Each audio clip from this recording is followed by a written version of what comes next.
All right, Ben, this is for you. Top five winners and losers of free agency. I'm going to start with running backs. I think overall running backs were big winners in free agency this year.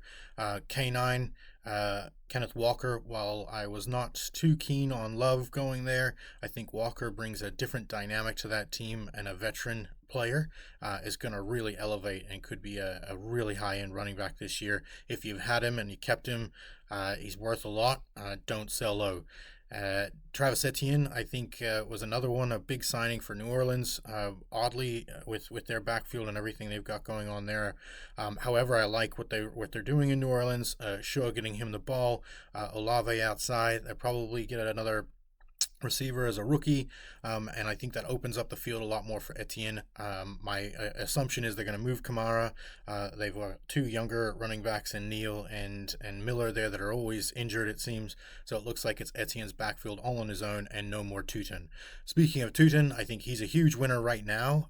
My thought is that they're likely going to be drafting or another running back in Jacksonville, or putting another vet behind him. They did sign Chris Rodriguez. My experience with Chris Rodriguez from Washington was ups and downs, and I think Tutin, they look like they wanted to give him the ball more last year, and it seems as though they're going to do that again this year. And then Gibbs and Bijan, nothing really to go too far on, but the loss of Algier and Monty in both those places means I think we're looking at RB1, RB2 over the next couple of years. So big wins for running backs around the league, but especially those guys in particular. Another big winner, Daniel Jones and the Colts. So D Jones got his contract. It looks like he might be starting year one. But then I'll also go further onto that and say Ty Warren, Alec Pierce, and Josh Downs. I'm not a huge fan of one of those guys individually, I think. Overall, I do like Ty Warren and what he can do. And we all saw what they looked like when Daniel Jones was healthy last year. But the departure of Pitts leaves the wide receiver area wide open for Pierce and Downs to take control of, and Warren is just a badass tight end there that can work as well. So big winners, I think, there at the Colts. Another big winner, I know this is a running back, but for separate reasons, is Ashton Genty. I think despite a really poor line last year and a poor team overall, he did okay. This year, he's got a new lineman, Lindenbaum, coming in and directing. He's going to have a fresh quarterback and a new set of offensive abilities around the building. And I think they're really going to start relying on him and letting him go and giving him the reins.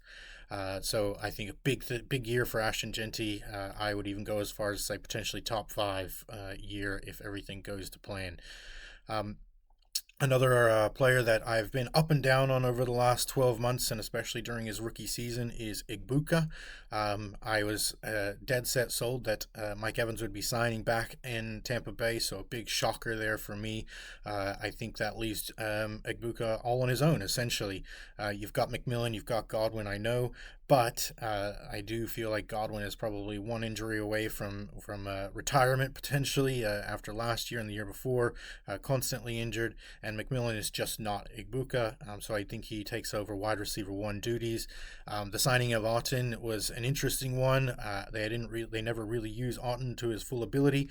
But maybe that opens up the field a little bit more for Igbuka, and also gives Bucky and others areas to run. So Igbuka, though, I think should be in for a big year, a little bit more fast-forwarded than I expected.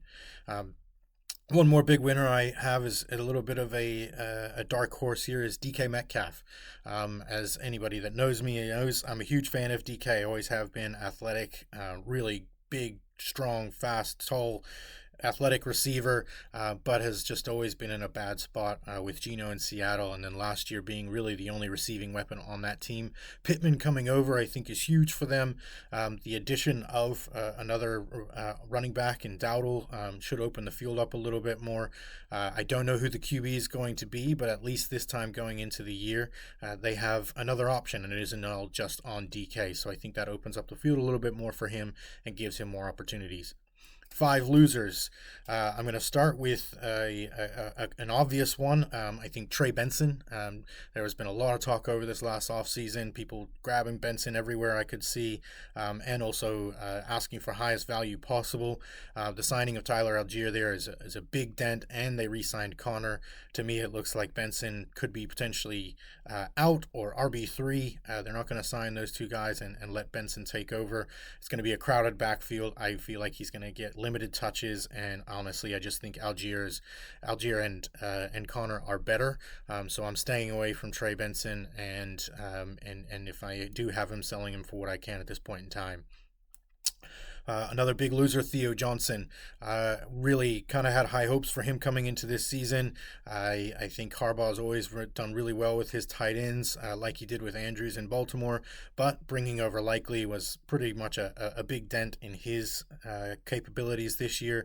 I had picked him up pretty cheap in some TEP leagues, and now I'm a bit disappointed with that. I think he'll still have a role to play, but I do think Likely is that more athletic receiver and is likely, no pun intended, going to get the majority of the targets, especially with the Jackson Dart running around and doing what he needs to do. Theo is probably going to be then relegated to red zone touches, red zone opportunities, but also likely thrives there as well. So it's going to be a bit of a tough year, I think, for Theo in that respect. Another set of losers, actually, in my opinion, on this one is Achane and Waddle. I, going into the offseason, was really interested to see who they were going to bring in at quarterback there, with Tua obviously gone very early on. I am one of the few people, I guess, out there that is not a huge fan of Malik Willis.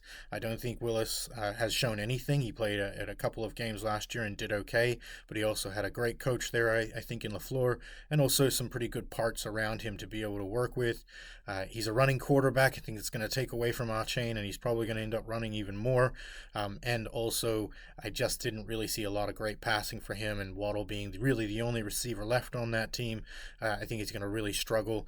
I'm hoping that Miami looks to trade Waddle to a real contender potentially at some point, especially given his age, and they need to get younger fast in a complete rebuild. So I think those two will be pretty impacted by that signing in a negative way. Another one unfortunate here, another obvious one here is Penix. Michael Penix Jr. came in, drafted high, surprised everybody, the Falcons, when they did that, especially with Kirk Cousins on the roster and just backing the Brinks truck up for him. But bringing in Tua, I know a lot of people would say, and I am one of them, Tua is Tua. It's not a lot of competition, but the fact that they brought him in is a real concern on my end.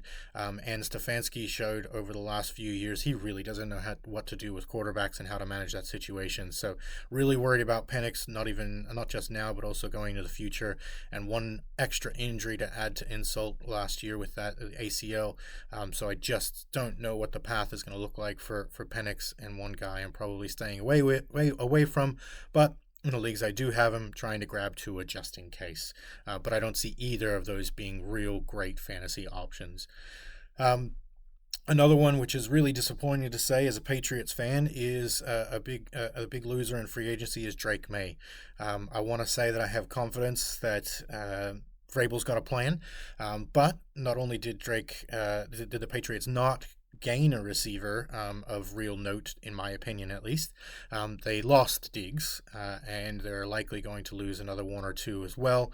A lot of receivers last year, yes, we made the Super Bowl, but we made the Super Bowl off mediocre receiver play, I felt, and really never had a receiver one. I know we signed Romeo Doubs, but me, as many others, also know that and think that he is not the man. He is not a receiver one. He'll be a good little piece to play with.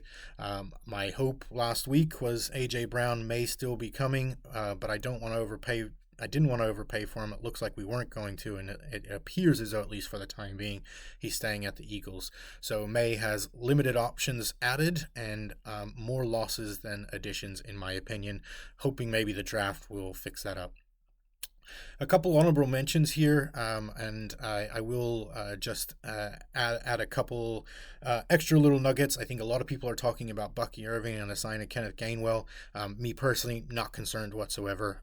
Gainwell was a flash in the pan last year, in my humble opinion, and I think Bucky is just far better.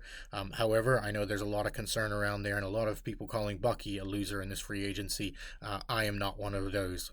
I think that Bucky will still maintain the full control of that backfield, and the fact is he's not Jaylen Warren, so he's not going to be losing that backfield to Gainwell. Speaking of Warren, a huge loser in my opinion, and along with him also Rico. Who do you pick in that backfield? I don't know. Week to week, it could be Warren scoring points with his catches, Rico scoring points with touchdowns. It's a real cluster there. In a best ball league, you want to have both of them. In any other league, you want to have both of them and maybe try and trade them for one singular back that might get more carries. I don't trust either of those two in fantasy at this point in time.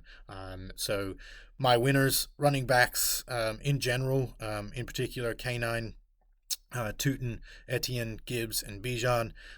Genty was another one that had a side conversation. Daniel Jones and the Colts receiving options, really, I think, big winners there, and especially the way they performed last year. Egbuka, with Evans going, opens up the path for him to take over, and I think he does that. And then DK Metcalf with the signing of Pittman and some other pieces around, I think really opens up the floor for him to take that next step in Pittsburgh. And big losers, Trey Benson, obviously with those signings puts him out. Achane Waddle, because I'm not a Willis believer. Theo Johnson, Michael Penix, and Drake May with some honorable mentions there to Jaylen Warren and Rico Dowdle.